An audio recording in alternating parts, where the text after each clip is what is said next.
जब तक मेरे सामने वाले घर में रोशनी जलती है, मेरे कमरे की दीवार पे उस घर की परछाइयां चलती रहती हैं। एक व्हील चेयर है, धक्का खा के दाएं बाएं घूमती रहती है।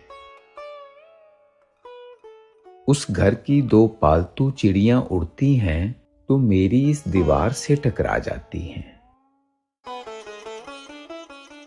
उस घर में लटका एक पिंजरा मेरे घर का पिंजरा लगता है।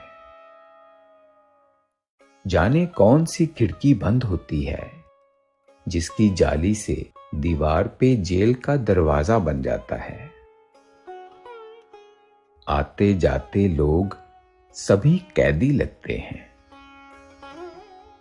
नंगा लटका बल्ब कभी हिल जाए तो लोग हवा में उड़ने लगते हैं। एक सर्कस लग जाता है। कुछ देर गदर मच जाता है, फिर वो खिड़की खुल जाती है और कोई बत्ती जलती है। दो झूमते साए लिपटे लिपटे बालकनी में आके खड़े हो जाते हैं। शायद मेरे घर की जानिब देख रहे हैं।